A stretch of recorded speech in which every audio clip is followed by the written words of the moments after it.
Hey guys, Tiffany with another video, and yes, as you guys saw the title, this is going to be another one of my anti-haul videos. Guys, this is the third anti-haul video here on my channel, and I have to tell you, the positive feedback has been so awesome, and I have really enjoyed doing these anti-haul videos. I know sometimes as beauty vloggers, it's like people just expect for us to come on here and like love everything, and everything on our channel is supposed to be like unicorns and rainbows.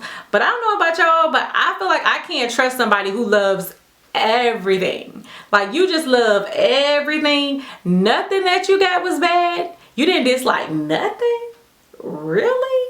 But if you guys are familiar with my channel, you know that I have no problem coming and letting you guys know about products that just didn't work for me, or in this case for these videos, products that have already released or are on the verge of releasing, and I just know for a fact I'm not going to spend my hard-earned coins with the T, and yes, I can spell, on any of those products. But just in case you guys are new to my channel and you either have no idea really what an anti-haul video is, or you haven't seen my previous uploads, I'll leave links right up here somewhere throughout the video so you guys can definitely go back and check them out. But there's a whole bunch of new products releasing, some that are out already, and y'all, I just knew from looking at it, it was gonna be a nah bruh for me. So let's go ahead and get started. So the first item that I know for a fact that I will not be purchasing is the new Kat Von D Pastel Goth palette. Now, you guys know here on my channel, I am a lover of Kat Von D. Normally, on a regular basis, I feel like she comes out with some amazing things. Now, this particular palette, it is $38 and it's 8 matte shades. So first off, packaging, really cute. Puts me in the mind of Smurfs, Fraggle Rock, My Little Pony, I don't know, all those little kitty shows. It definitely puts me in the mind of something like that. And then it's matte, so you guys know I do love a good matte, so I can appreciate the fact that it's all matte shades. But then that's where things start to get a little tricky. Number one, they're pretty much like all pastel shades, and I mean, who over 12 is rocking pastels on sort of a frequent enough basis to want to pick that palette up? Then, not to mention, I'm a woman of color. I mean, it is what it is. There's nothing that I can do, nor is there anything that I want to change about my skin tone. But as a woman of color, the whole pastel thing, yeah, it's just a no. I really don't think that it's a standalone palette. I mean, I think it's really cute if you want to do maybe like some pops of color throughout the spring and maybe the summertime, but I really don't see this being a palette, like a feasible enough palette to where you can use it alone by itself without having to incorporate some other shades, and I'm just really not about that life anymore. I don't see the purpose of spending my money on a palette if I have to bring in other palettes to make it all work together. I just don't have time for that anymore, and my pockets are like, no Tiff, not in 2017. So again, I definitely think it's cute. I think it's a cute idea, but I don't think it's something that I just want to go out and spend my $38 on. Like, that's a foundation. That's a couple of lipsticks. So no. It's just a no. Now this next collection, because yes, it's an actual collection as a whole that I know for a fact I'm not going to pick up. I know it's going to cause a little bit of controversy. I'm probably going to catch some flack behind it, but again, you guys know me, so that means if there's something that I don't like, I'm just going to put it out there and say that I don't like it. It doesn't mean that you have to agree with me and you have to disagree with me. It's just my own personal thoughts. So with that being said, the MAC Caitlyn Jenner collection, and this has nothing to do with Caitlyn Jenner being a transgender. Let me throw that out there. I could care less. That has nothing at all to do with why I don't want to get this collection. I don't want to get this collection because I feel like just as a whole they could have done so much better. I think even if you think about what Caitlyn Jenner stands for as far as being, you know, it's such a big like commotion, I guess, with going from Bruce to Caitlyn Jenner, like, then it should have been a bigger celebration as a whole, and I don't really feel like there's anything celebrating within this collection. I feel like it's just some mundane colors. I feel like it's just kind of something granny-ish, and I know when I put a picture up on Instagram, some people were like, well, you have to think about the age range that they are promoting. I think that's a bunch of crap, because look at Mariah Carey. Mariah Carey is not 21 years old. Look at Taraji Henson. Taraji Henson is not 21 years old. Basically what I'm trying to say is they work with a lot of people that are of age, and the collections speak to everybody. I can look at all of those collections that I just named and see something that I would personally want to wear. I feel like with this, they kind of just threw some grainy colors together and was just like, here, okay. And then I'm gonna tell you one thing about me, I'm a visual learner. Okay, you got to put something real bomb in front of me half the time to catch my attention. That picture, let's just call it for what it is. Let's be real, y'all. That picture looks like death. Like, what are you selling? Embalmment? What are you selling? Funeral caskets? Y'all are not selling anything that is like celebration. Y'all not selling anything fun. Who on her team did not speak up and say, nah, see, this ain't the picture for you? Like, Caitlyn Jenner needs me on her team, because I would have been like, hey, boo-boo, that's not it. Child, somebody hates her. Somebody hates her because they put that out there and she clutching her pearls like she just looking real sexy when all I saw was obituary picture. Whatever.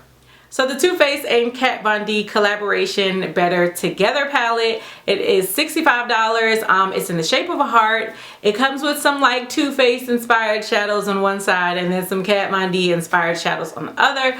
You also get a trooper liner and a small Better Than Sex mascara. First off, they went with the wrong name because there is nothing that is better together about this palette. This collaboration is just completely off. Like, oh, they could have done so much better. First off, I blame Kat Von D. If you are gonna allow a company to put your name on something, like, I feel like we're expecting greatness, we're expecting amazing pigmentation, we're expecting some bomb packaging. This mess just looks like Too Faced had some heart palettes in the back that already had some shadows and was like, Kat, girl, let's go ahead, throw a red in, throw this little smoky gray, pop your trooper liner in, and bam, the people gonna buy it. But you know what, Too Faced and Kat Von D, no, we're not doing it. This is like such a blah palette for it to be, again, something with Kat Von D's name on it. I feel like Too Faced, when they do their celebrity collaborations, they always give us crap. They give us some crap that they just have stored in the back, and we're gonna put these celebrities' name on it and people are gonna be stupid enough to buy it. But I'm on y'all. There's nothing better together about this crap palette, and I'm just not spending no money, especially not no $65. If y'all would have maybe sold it for like $28, I could have got it as a Valentine's gift for somebody, but $65? Nah, bruh. So the next item that I know for a fact that I won't be picking up is the Kylie Jenner Royal Peach palette. Now this palette is retailing for $45. It does come with a mixture of matte and shimmer shades, but the main reason why I'm not picking up this palette is because I'm not finna be out here paying Tiger rent and paying off all these cars that he keep getting repoed. I work too hard to be donating any money to Tiger and his non-knowing how to budget or spend within his means self. Because obviously, any money that Kylie gets, Tiger gets. I ain't doing it. I also feel like the colors in this palette are really similar to her burgundy palette, and then there are also some colors I feel are similar to her first palette, and then she kind of threw a couple of colors in. So if you have any of her other palettes, which sadly I do own her burgundy palette, it's just not something that I feel like I need to pick up. Again, I do think that that blue she has in there is really nice and it's really different, and I think there's like an olivey green shade in there that is probably something that I would rock, but I don't think the palette as a whole is like anything new. I feel like, again, she's kind of just like recycling colors, throwing them in this palette and then throwing in a couple of pops of color. I don't think that the colors are ugly. I definitely feel like if you're someone who's interested in picking up any of the Kylie Jenner palettes, this is probably the one you want to get, because I think there's a better variety in this palette than her other palettes. But like I said, I ain't giving no money to Tiger. I don't know about y'all, but I ain't funding Tiger little strip parties. So the next item that I know for sure I won't be purchasing is actually a makeup brush, and it comes from someone who is well known in the YouTube world. He's also an amazing makeup artist, and his name is Wayne Goss. Now I know you guys have probably heard about Wayne Goss in some way, shape, form, or fashion, be it positive or negative. Personally, I have to say I am a fan of Wayne Goss. I do really love him. He has like a whole set of makeup brushes. I can't really speak for the brushes because I have not purchased any of them, because personally I feel like they are super expensive and they are way too much money that I feel comfortable spending on makeup brushes. I know some people look at makeup brushes like an investment, don't get me wrong, because I have a lot of high-end makeup brushes, but some of his brush prices are just like ridiculous. Which brings me to his recent release, which is called the Artist Brush. Now before I get into, you know, the main reason of why I'm not picking this up, I just kind of want to let you guys know about this brush. Supposedly, now let me get real proper, it has a blend of gray squirrel and Sokaho goat hair. The soft bristles spread out when pressed against the skin to deposit a soft halo of seamless color. The handle is carved by hand from hard maple wood. It's a unique collector's item. It measures 265 millimeters in total length with a God dog it, I was almost there. This brush measures 265 millimeters in total length with a 55 millimeter tuft. Now doesn't that sound amazing? But I'm gonna tell y'all what does not sound amazing. This one brush is $150. Oh, I didn't stutter. Don't adjust your volume. You heard me right. This one brush, no, it's not a set. This one brush is $150.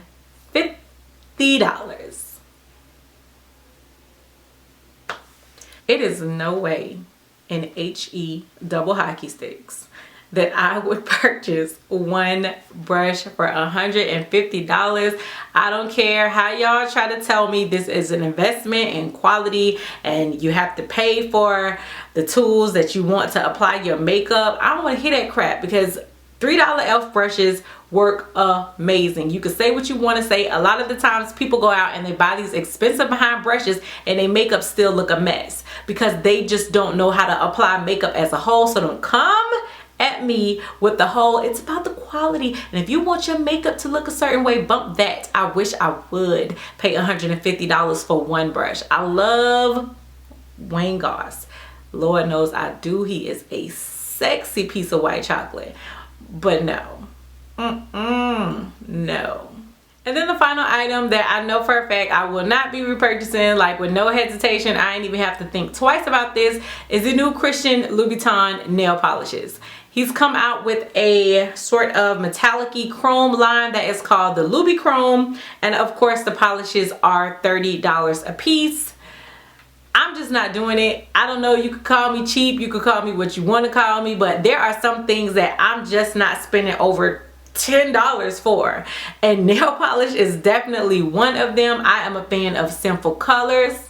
I am a fan of Color Club, and if I'm feeling fancy, you can give me some Essie and some Orly, but I refuse. I refuse to pay $30 for nail polish. I know really all you're paying for is the packaging and you're paying for the name, and I got a lot of friends who swear by the Christian Louboutin nail polish, so I get it, it's great, it's amazing, but does the polish apply itself? Do you press a button on that $30 nail polish and the top opens and it just start painting my nails for me? Because if not, it's just gonna be a no. Alright guys, so that is it for my third anti-haul video here on my channel. Again, it's just all about fun, but just letting you guys know about the products that I know for a fact I won't be picking up. Let me know if there's anything that you have on your list that's just a nah bruh, and that you won't be getting for sure. Let me know all that down below in the comment section. As always, thank you guys so much for your feedback. If you guys want to continue seeing these type of videos, let me know down below in the comment section. And if you just don't care for these type of videos and you want to let me know that, you can do that as well. I take all constructive criticism to heart. So until next time, bye YouTube.